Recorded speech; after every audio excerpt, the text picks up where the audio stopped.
spends her time in the grounds.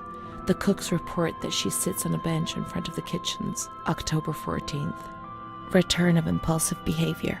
This morning she asked for 2 eggs to make zabaione, but when she got them, she threw them up in the air.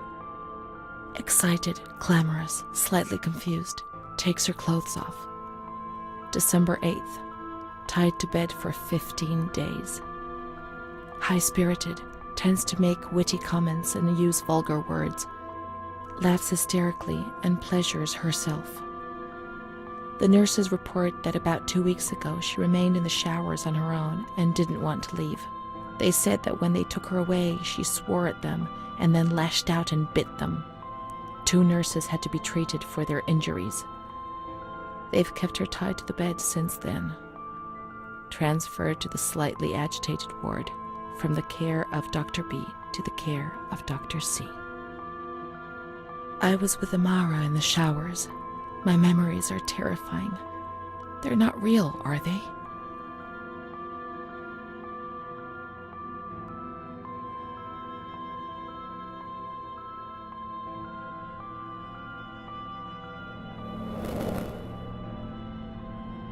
December 15th. Dr. C. Patient notes. The abnormality of her psychic state has induced her to lead a life which is irregular and tends towards delinquency. Of fickle and flighty character, she regularly discards her household duties and engages in occasional prostitution. Delinquency? Prostitution? Renee? It seems so strange, unreal. It can't be true. And Amara? She loved us and would tell us everything. She wouldn't hide anything from us. Her mental deficiency makes her deaf to the reprimands of her family. She has shown suicidal tendencies. She was brought to the ward yesterday, agitated and hysterical. Treated with cardiazol, 2 injections a week for 5 weeks. They were only trying to confuse us with the therapy, and my God, they succeeded. It was as if they wanted to instill the madness into us.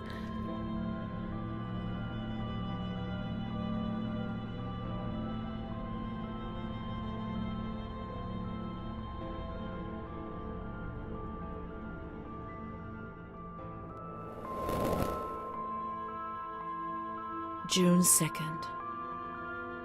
After a long period of calm and improvement, the patient is very agitated today and vehemently refuses to submit to a gynecological examination. She swears and curses those helping her, flailing her arms and hitting them. According to reports by Dr. B, the patient has been subjected to periodic checkups since she had a spontaneous abortion about 2 years ago in her 3rd month of pregnancy. Conception occurred after she had sexual intercourse with a stranger who sneaked into the hospital grounds. Details are contained in the charges filed at police headquarters in Volterra, a copy of which is attached to these clinical notes. ES therapy. That's how the reality is concealed. It has all been planned very carefully.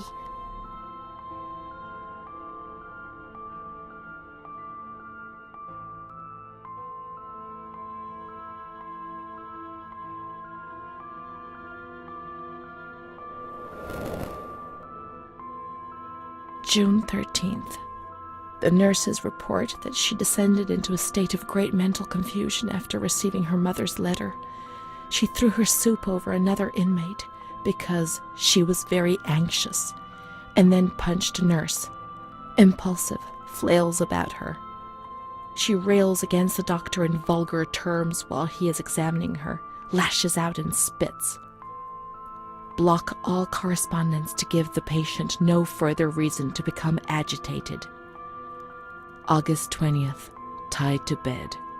The nurses report that the patient is extremely agitated after the visit of a relative or family friend. 2 days later, she is still shouting all the time that he commands her, that she must obey and harm herself, and that she is not Charlotte. All visits forbidden, constrained to bed, and intensification of ES therapy until we achieve results. No contact with the outside. That way nobody knew what was happening within these walls.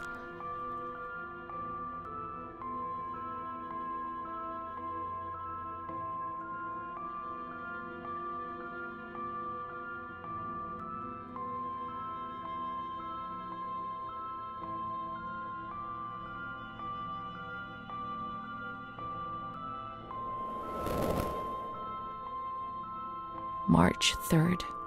Alert, correct attitude, replies when questioned. The nurses report that the patient is calm, she washes and looks after herself. She affirms the existence of a certain Amara. She says that Amara is a patient who disappeared when she was moved to this ward. No confirmation. Probably a regressive hallucination. Evaluate transfer. Did I imagine Amara? That's not possible. She was there. I know she was there. I feel it. She must have left some traces of her presence.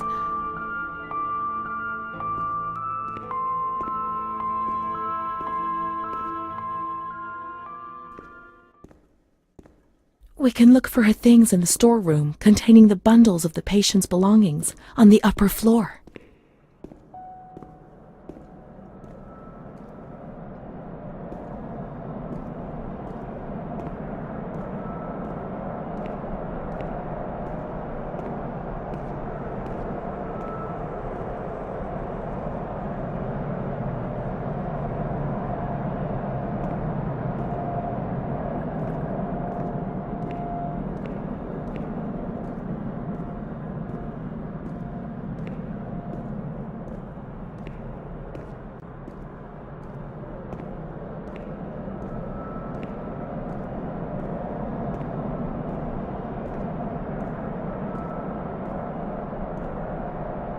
These are Amara's things, I'm certain.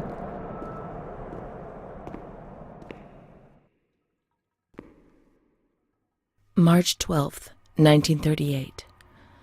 The young girl Renee arrived today. Poor thing, she was terrorized. You see, she remembers the first time we met. I talked to her mother, the dear lady, and she expressed her fears to me, and I promised I'd keep an eye on her daughter. The lady told me her daughter's doll had been taken away, and this worried her, because when she becomes depressed, as she is now, Renee barricades herself in her room and can't communicate. The doll becomes her voice, eyes, and ears. Dr. B said I'll soon get out of here. I'm sorry. I'm so sad to leave Renee. I won't be able to protect her anymore. My poor friend. She was hoping to be able to get out of here, but nobody ever leaves this place. That poor girl is really ill.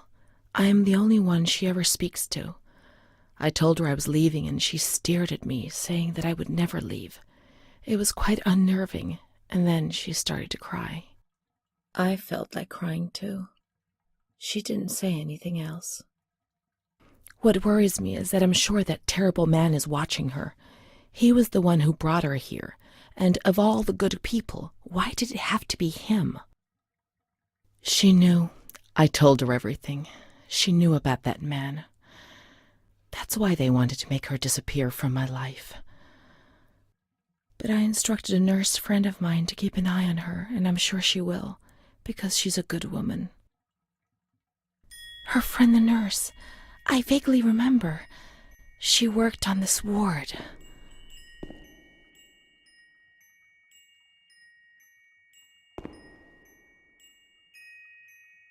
Amara, there she is.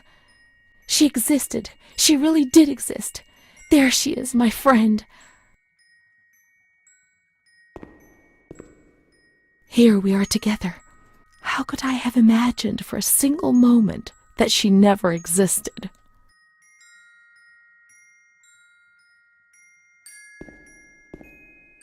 Let's look for signs of the nurse in the nurse's room on the upper floor.